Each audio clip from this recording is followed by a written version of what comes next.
Chapter 36, late 2001, March 2002. While the nation mourned and raged and wondered at the events of September 11th, Suave found himself consumed by lust. He was as outraged as the next man at those terrible acts. He told everyone he was a criminal, not a terrorist.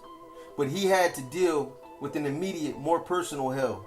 Sights that brought other inmates pleasure only tortured him. Seeing his girl's boobs in a tight blouse made him nuts. So enormous and so right and so out of reach. He was locked up with the other Black Widow defendants in the federal cells at Alameda County Jail. Each time his girlfriend visited, he returned to his bunk and wrote letters, bursting with fantasies of all that he wanted to do when he got out. The explosions were made more urgent by an observed denial of his situation. He could not accept that he was locked up with these hardcore NF generals, and that along with them, he was looking at life in prison. He would find some way out of this. He had to. He pictured himself walking away, resting his head between his girl's glorious breasts, and forgetting the nightmares that lay ahead. Rico was far better accustomed than Suave to adversity. He adjusted quickly to life in the federal holding facility. After all, he was a man used to dodging fate just when the future seemed without hope. This did not mean he was at peace. The death penalty was one prospect he'd never faced, not seriously, and he was aware he might not escape this time. Ashcroft continued to hold firm on making an example out of him. Rico's federal defense attorneys couldn't get the attorney general to budge. To keep from losing faith, Rico absorbed himself in letters to his family. He was concerned about his legacy, as if he suddenly realized his relatives might only remember him as an unhealthy influence. "I already look like the bad guy. I ain't trying to look like the bad guy," he wrote to his sister. He took on the role of protector, admonishing his sibling not to get any visible tattoos because that might hinder her professional future. And he advised no piercings anywhere except her ears.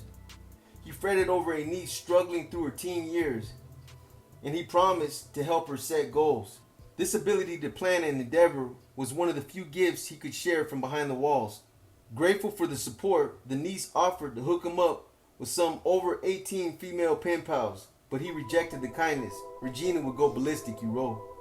His mood swung between a faith as tough as steel and grim as realism.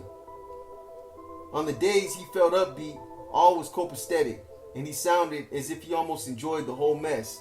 "No stressing going on here. I've been through this court roller coaster drama too many times and mastered how to weather each storm. I thrive on challenge, so all is well." At other times, he was pragmatic.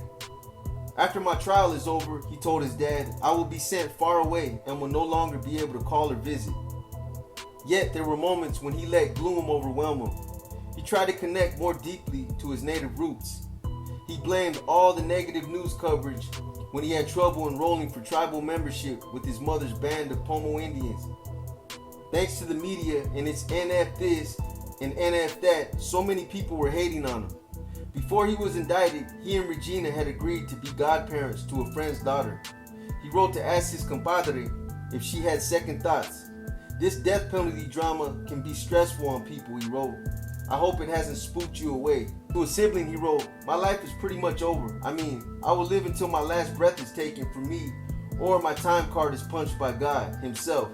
But ain't nothing happening for me outside these walls." In letters, he confessed fear that Regina might leave him. She did not.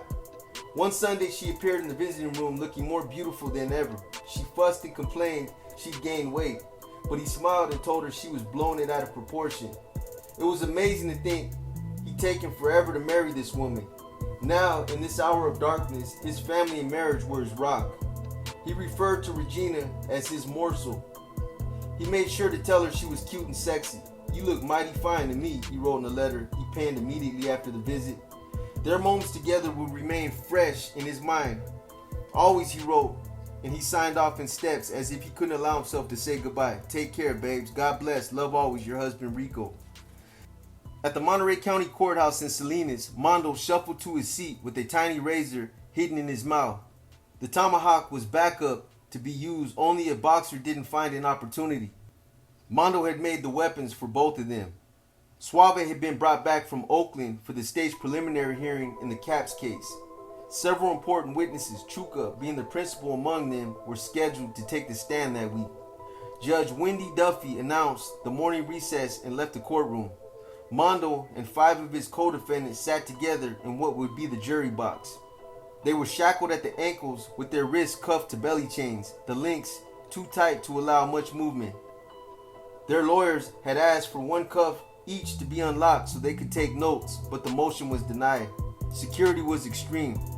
Mondo and Boxer told Payasa to go use the restroom. That would get the cop out of the way. 2 bailiffs stayed in the courtroom during the break. 2 more were posted in the hall, and 1 took Payasa out to use the facilities. Mondo's lawyer wandered over to talk. Then he turned and walked away. The attorneys had their backs to the defendants as they chatted among themselves. Now, Boxer tried to wriggle his razor from his sock, but he couldn't reach it.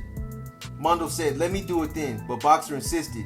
He wanted to show Mondo he had his back, wanted to clean up after telling the cops about him. He wanted to take his own shot at Suave. "Let me get mine," Mondo whispered. Mondo bent down as if to cough and spit the razor from his mouth to his fingers, then slipped it to Boxer. Boxer leaned forward and, straining his chains to the limit, inserted the blade into the flesh near Suave's right ear, pulling down hard along the jawline. The slice was perfect, short, sweet. Suave jolted and then threw his notebook but didn't scream. By the time a bailiff rushed to him, it was done, and Boxer leaned back with satisfaction. Blood poured from Suave's face and neck as deputies rushed him to the jail infirmary.